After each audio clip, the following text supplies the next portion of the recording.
To get free video lectures for ECE GATE 2018, subscribe Engineer Tree and press bell icon for more information and update.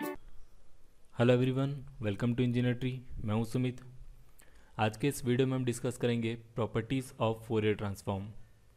इससे पहले हमने Fourier transform के और भी lecture देखे हुए हैं, तो अगर आपने वो वीडियो अभी तक नहीं देखे हुए हैं तो पहले आप उन्हें देख लें। उन्हें आप देख सकते हैं हमारे चैनल की प्लेलिस्ट में जाके।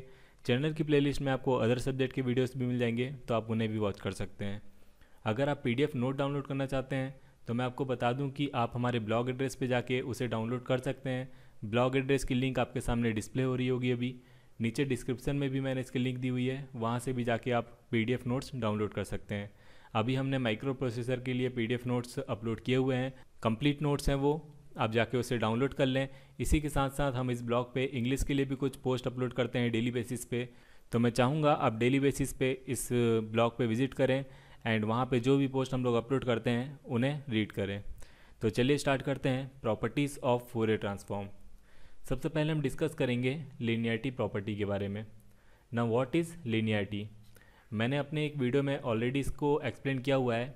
वहाँ पे हमने देखा था लीनियर सिग्नल। ना what is linear signal, any signal which follow additivity and homogeneity is called linear signal. तो यहाँ पे फोरियर ट्रांसफॉर्म भी एडिटिविटी एंड होमोजेनिटी को फॉलो करती है। किस तरह से?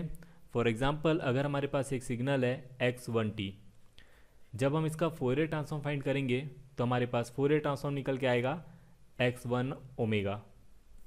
इसी तरह से अगर हमारे पास सिग्नल है x2t, जब हम इसका फोरियर ट्रांसफॉर्म फाइंड करेंगे तो हमारे पास फोरियर ट्रांसफॉर्म निकल के आएगा x2 ओमेगा। अब एडिटिविटी से हमारा क्या मतलब है? अगर मैं इन दोनों सिग्नल को यहाँ पे ऐड करूँ एंड इन दोनों सिग्नल को ऐड करने के बाद अगर इसका फोरियर ट्रांसफॉर्म फाइंड करूँ तो यहाँ पे हमारे पास जो फोरियर ट्रांसफॉर्म निकल के आएगा वो निकल के आएगा x1 omega plus x2 omega. तो मतलब अगर हम यहाँ पे सिग्नल में एडिशन कर रहे हैं तो हमारे पास फोरियर ट्रांसफॉर्म में भी यहाँ पे एडिशन देखने को मिल रहा है। तो इस तरह की प्रॉपर्टी को हम कहते हैं एडिटिविटी। तो यहाँ पे फोरियर ट्रांसफॉर्म में हमारे पास एडिटिविटी देखने को मिलती है। इसी तरह से जो फोरियर ट्रांसफॉर्म होता है यहाँ पे होमोजेनिटी प्रॉपर्टी भी हमें देखने को मिलती है। किस तरह से? अगर हमारे पास एक सिग्नल है x1t, इसका फोरियर ट्रांसफॉर्म होगा हमारे पास x1 ओमेगा। जब यहाँ पे हम किसी कांस्टेंट से मल्टीप्लाई करते हैं, सपोज यहाँ पे मैं एक कांस्टेंट से मल्टीप्लाई कर रहा हूँ a से, तो यहाँ पे हमारे पास इसका जो फोरियर ट्रांसफॉर्म है यहाँ पे भी a से मल्टीप्लिकेशन होगा। तो इस तरह की प्रॉपर्टी को हम बोलते हैं होमोजेनिटी। होमोजेनिटी मतलब क्या होता है? होमोजेनिटी इज अ क्वालिटी और state of being all the same. तो होमोजेनिटी में कुछ नहीं होता है, हम जब भी यहाँ पे कुछ चेंजेस करेंगे तो उसी तरह का चेंजेस हमारे पास फोरियर ट्रांसफॉर्म में भी देखने को मिलेगा। इस प्रॉपर्टी को हम बोलते हैं होमोजेनिटी। तो यहाँ पे हम देख रहे हैं एडिटिविटी एंड होमोजेनिटी दोनों को ही फॉलो कर रहा है हमारे पास फोरियर ट्रांसफॉर्म।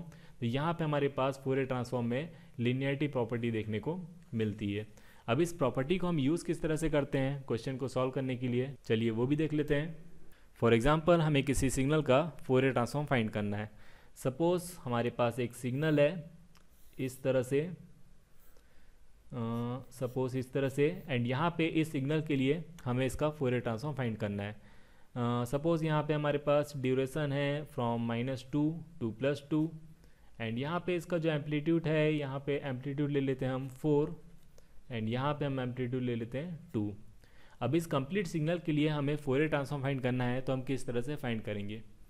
मैंने आपको रेक्टेंगुलर सिग्नल के लिए फोरियर ट्रांसफॉर्म क्या होता है ये बताया हुआ था, बट इस तरह के सिग्नल के लिए फोरियर ट्रांसफॉर्म किस तरह से फाइंड कर सकते हैं ये मैंने आपको नहीं बताया। तो इस सिग्नल का फोरियर ट्रांसफॉर्म निकालने के लिए हम क्या करेंगे? हम इसे कन्वर्ट कर सकते हैं रेक्टेंगुलर सिग्नल में। किस तरह से? यहाँ पे दो मेथड हैं इसे रेक्टेंगुलर सिग्नल में कन्वर्ट करने के लिए। एक मेथड तो ये है कि यहाँ पे पहले हम इसे कंप्लीट रेक्टेंगुलर सिग्नल लें इस तरह से, एंड यहाँ पे इसका ये वाला जो पार्ट है इसे इसमें से सब्ट्रैक्ट कर दें। तो यहाँ पे हम इसे दो रेक्टेंगुलर सिग्नल में कन्वर्ट कर सकते हैं। एक में यहाँ पे इसे फुल ले लिया मैंने, एंड दूसरे में हमारे पास यहाँ पे जो वाला पार्ट खाली दिख रहा है आपको, उतने पार्ट का रेक्टेंगुलर ले लिया, एंड दोनों रेक्टेंगुलर सिग्नल का यहाँ पे फोरियर ट्रांसफॉर्म फाइंड करेंगे एंड फर्स्ट वाले सिग्नल से सेकंड वाले सिग्नल को यहाँ पे हम सेपरेट करेंगे, तो हमारे पास जो ओरिजिनल सिग्नल है वो हमें मिल जाएगा। या फिर दूसरा तरीका ये हो सकता है कि यहाँ पे मैं इसे 3 रेक्टेंगुलर सिग्नल्स में डिवाइड कर दूँ इस तरह से। यहाँ पे हो जाएगा हमारे पास ये फर्स्ट, ये हो जाएगा हमारे पास सेकंड एंड ये हो जाएगा हमारे पास थर्ड। तो इस तरह से जो है हम इस सिग्नल को 3 रेक्टेंगुलर सिग्नल्स में भी डिवाइड कर सकते हैं एंड इन तीनों रेक्टेंगुलर सिग्नल्स का फोरियर ट्रांसफॉर्म हम इजीली फाइंड कर सकते हैं। एंड उसके बाद हमें पता है कि फोरियर ट्रांसफॉर्म एडिटिविटी को फॉलो करता है, तो यहाँ पे हम क्या करेंगे, फर्स्ट सिग्नल के फोरियर ट्रांसफॉर्म को सेकंड सिग्नल के फोरियर ट्रांसफॉर्म से एंड थर्ड सिग्नल के फोरियर ट्रांसफॉर्म से ऐड कर देंगे। तो यहाँ पे हमारे पास इस कंप्लीट सिग्नल का जो फोरियर ट्रांसफॉर्म है वो निकल जाएगा। तो आई होप आपको ये समझ में आया होगा। मैं यहाँ पे आपको करा के भी दिखा देता हूँ। यहाँ पे हम इस मेथड से सॉल्व करने की कोशिश करते हैं। जब हम इसे इस तरह से डिवाइड करेंगे तो यहाँ पे आप देख सकते हैं, सपोज यहाँ पे हमें ड्यूरेशन दिया हुआ है 1 एंड यहाँ पे दिया हुआ है 1, ये होगा -1। तो यहाँ पे आप देख सकते हैं -2 to -1, तो इस सिग्नल का जो ड्यूरेशन है वो है 1। तो यहाँ पे हमें t की वैल्यू दी हुई है 1 एंड यहाँ पे इसका एम्पलीट्यूड दिया हुआ है हमें 4, a की वैल्यू दी हुई है यहाँ पे 4। एंड रेक्टेंगुलर सिग्नल के लिए फोरियर ट्रांसफॉर्म होता है हमारे पास at sampling omega t/2, at sampling omega t/2। तो यहाँ पे आप देख सकते हैं a और t की वैल्यू हमारे पास 4 and 1, तो यहाँ पे 4 × 1 होगा हमारे पास 4 सैम्पलिंग ओमेगा t/2, t की वैल्यू हमारे पास 1 / 2। तो इस तरह से जो है हमारे पास फोरियर ट्रांसफॉर्म निकल के आ चुका है फर्स्ट सिग्नल का। इसी तरह से हम second signal and third signal के लिए भी फोरियर ट्रांसफॉर्म फाइंड करेंगे एंड उन तीनों को यहाँ पे ऐड कर देंगे।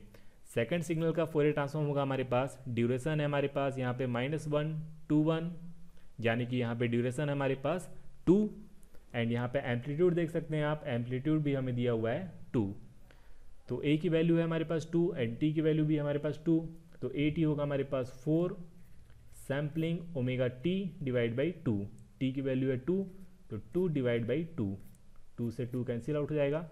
इसी तरह से थर्ड सिग्नल का भी जो है हम फोरियर ट्रांसफॉर्म इजीली फाइंड कर सकते हैं। थर्ड सिग्नल के लिए ड्यूरेशन आप देख सकते हैं, ड्यूरेशन होगी हमारे पास 1 एंड एम्पलीट्यूड होगा हमारे पास 4। तो यहाँ पे at की वैल्यू होगी हमारे पास 4 सैम्पलिंग ओमेगा t / 2, t की वैल्यू है हमारे पास यहाँ पे 1, तो 1 / 2। तो इस तरह से तीनों सिग्नल का जो फोरियर ट्रांसफॉर्म है हमने फाइंड कर लिया है। अब इन तीनों को जब हम ऐड करेंगे तो इस कंप्लीट सिग्नल का जो फोरियर ट्रांसफॉर्म है हमें मिल जाएगा। तो इस तरह से हम लीनियरिटी प्रॉपर्टी का यूज़ करके कुछ क्वेश्चन को सॉल्व करते हैं। यहाँ पे मैं आपको एक और एग्जांपल बताना चाहूँगा। मैंने अपने एक लेक्चर में आपको एक्सपोनेंशियल सिग्नल के लिए फोरियर ट्रांसफॉर्म बताया हुआ था। एक्सपोनेंशियल सिग्नल हमने देखा था हमारे पास 2 टाइप के थे, exponentially rising signal and exponentially decaying signal. Exponentially rising signal की जो वेव फॉर्म थी वो थी हमारे पास इस तरह से एंड इसे हम रिप्रेजेंट कर रहे थे e⁻t से। इसी तरह से एक्सपोनेंशियली डिकेइंग फंक्शन था हमारे पास इस तरह से एंड यहाँ पे इसे हम रिप्रेजेंट कर रहे थे e⁻−t से। अब यहाँ पे हम इन दोनों सिग्नल को ऐड करें तो इसको हम रिप्रेजेंट कर सकते हैं e⁻−mod⁡t से। इसकी जो वेव फॉर्म होती है हमारे पास वो होती है इस तरह से। अब अगर मैं आपको बोलूं कि आपको फोरियर ट्रांसफॉर्म फाइंड करना है e⁻−t mod⁡t इस सिग्नल का, तो इस सिग्नल के फोरियर ट्रांसफॉर्म को हम किस तरह से फाइंड कर सकते हैं।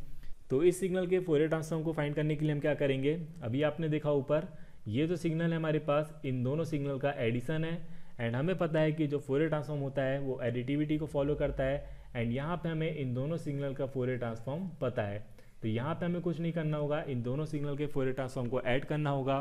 तो यहाँ पे हमारे पास जो सिग्नल गिवन है इसका फोरियर ट्रांसफॉर्म हमें मिल जाएगा। यहाँ पे e⁻t का फोरियर ट्रांसफॉर्म होता है हमारे पास, हमने फाइंड किया था प्रीवियस लेक्चर में 1/1 - jω एंड यहाँ पे e⁻−t एक्सपोनेंशियली डिकेइंग सिग्नल का फोरियर ट्रांसफॉर्म होता है हमारे पास 1/1 + jω। अब यहाँ पे इन दोनों फोरियर ट्रांसफॉर्म को जब हम ऐड करेंगे तो यहाँ पे हम इन दोनों का एलसीएम लेंगे तो हमें मिलेगा 1 + ω² एंड यहाँ पे आप देखें 1 + jω + 1 - jω। jω से jω यहाँ पे कैंसिल हो जाएगा एंड हमें मिलेगा 2/1 + ω²। तो यहाँ पे e⁻−mod⁡t का फोरियर ट्रांसफॉर्म होता है हमारे पास 2/1 + ω²। तो इस तरह से जो है हम यहाँ पे लीनियरिटी प्रॉपर्टी को यूज़ करके कॉम्प्लिकेटेड सिग्नल का फोरियर ट्रांसफॉर्म इजीली फाइंड करते हैं। यहाँ पे e⁻−mod⁡t का फोरियर ट्रांसफॉर्म होगा हमारे पास 2/1 + ω²। तो ये तो थी लीनियरिटी प्रॉपर्टी। इस पे बेस्ड कुछ और क्वेश्चंस हैं, आप खुद से प्रैक्टिस करके देखिए। बाद में थ्योरेटिकल पार्ट होने के बाद हम यहाँ पे और कुछ न्यूमेरिकल्स करवाएंगे। फिलहाल हम देखते हैं फोरियर ट्रांसफॉर्म की नेक्स्ट प्रॉपर्टी को। नेक्स्ट प्रॉपर्टी है हमारे पास scaling property. Now what is scaling? अगर मैं सिग्नल के बारे में बात करूँ तो स्केलिंग दो टाइप की होती है, time scaling and amplitude scaling. ये दोनों टाइप की स्केलिंग को मैंने अपने ब्लॉग पे एक्सप्लेन किया हुआ है, आप चाहें तो वो पोस्ट पढ़ सकते हैं। बहुत ही सिंपल लैंग्वेज में मैंने इसे एक्सप्लेन करने की कोशिश की है वहाँ पे। दोनों टाइप की स्केलिंग क्या होती है, इसके लिए मैंने थ्योरेटिकल पार्ट, थ्योरेटिकल कंसेप्ट वहाँ पे मेंशन किए हुए हैं। तो यहाँ पे आप देख सकते हैं टाइम स्केलिंग हमारे सिग्नल में देखने को मिल रही है। तो इसके लिए हमारे पास फोरियर ट्रांसफॉर्म की प्रॉपर्टी क्या है, चलिए उसे डिस्कस कर लेते हैं। टाइम स्केलिंग से मतलब क्या है, पहले हम उसे समझते हैं। फॉर एग्जाम्पल हमारे पास सिग्नल है एक इस तरह से, एक रेक्टेंगुलर सिग्नल, इसका एम्पलीट्यूड है हमारे पास एंड इसकी ड्यूरेशन है हमारे पास t। अब यहाँ पे अगर हम t में एक कांस्टेंट का मल्टीप्लाई करें, फॉर एग्जांपल यहाँ पे आप देख सकते हैं a का मल्टीप्लाई हुआ है और a की वैल्यू यहाँ पे हमारे पास 1 से ज़्यादा है, तो यहाँ पे आप देख सकते हैं हमारे पास टाइम में एक्सपांसन देखने को मिलेगा।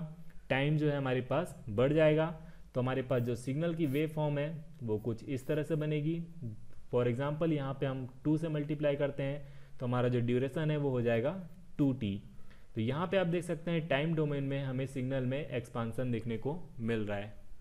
इसी तरह से अगर हम a का मल्टीप्लाई करते हैं t में और a की वैल्यू है less than 1, for example a की वैल्यू है 1/2, तो यहाँ पे हमारे पास इसका जो ड्यूरेशन है वो हो जाएगा t/2। तो सिग्नल की जो वेव फॉर्म है वो कुछ इस तरह से बनेगी। हमारे पास टाइम डोमेन में जो सिग्नल है वो कंप्रेस हो जाएगा इस तरह से। तो यहाँ पे आप देख सकते हैं टाइम डोमेन में अगर हम कांस्टेंट का मल्टीप्लाई कर रहे हैं a का और a की वैल्यू है अगर हमारे पास ग्रेटर देन 1, तो हमारे पास सिग्नल में एक्सपांसन देखने को मिल रहा है। इसी तरह से अगर हमारे पास a की वैल्यू है लेस देन 1, तो हमारे पास सिग्नल में कंप्रेशन देखने को मिल रहा है। इसी कंप्रेशन एंड एक्सपांसन को हम बोलते हैं टाइम स्केलिंग। अब टाइम स्केलिंग का फोरियर ट्रांसफॉर्म पे क्या इफेक्ट पड़ता है, चलिए वो भी देख लेते हैं। फॉर एग्जांपल अगर हमारे पास सिग्नल है xt, तो इसका जो फोरियर ट्रांसफॉर्म होगा हमारे पास वो होगा x ओमेगा।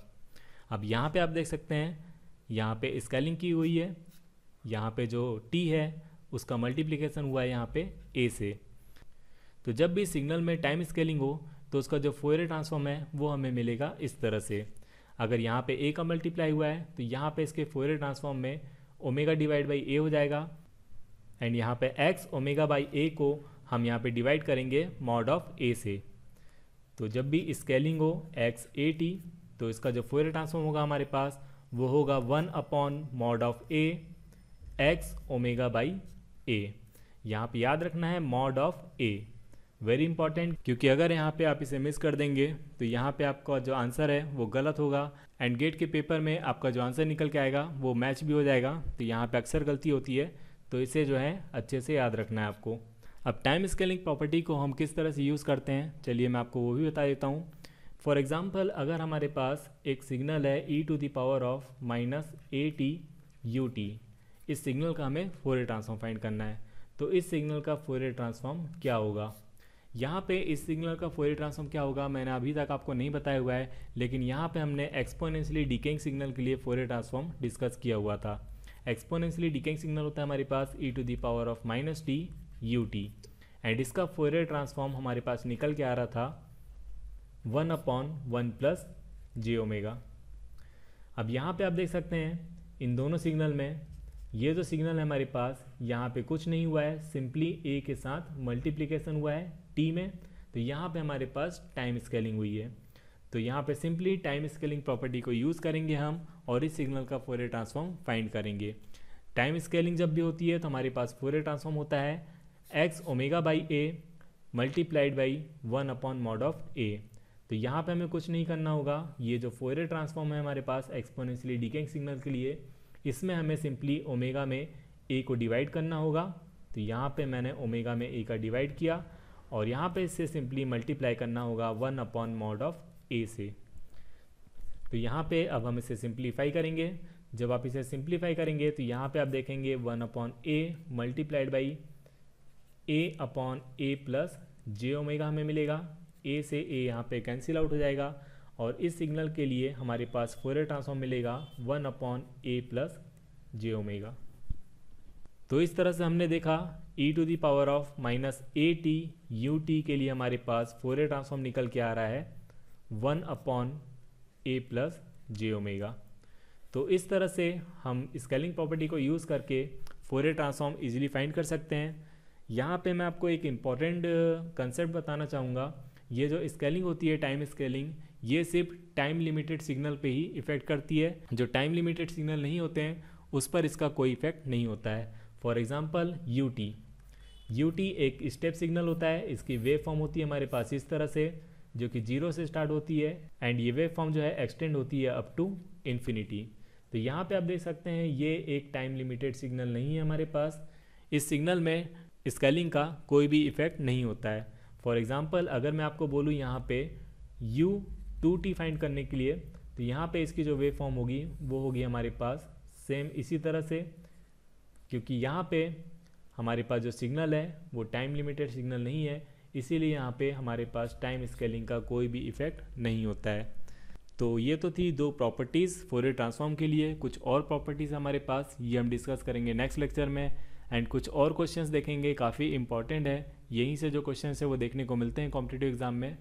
तो फिलहाल बस इस लेक्चर में इतना ही। अगर आपको अच्छा लगा तो इसे लाइक कीजिए, अपने दोस्तों को शेयर कीजिए एंड आपने अभी तक हमारे चैनल को सब्सक्राइब नहीं किया हुआ है तो पहले से सब्सक्राइब कर लें।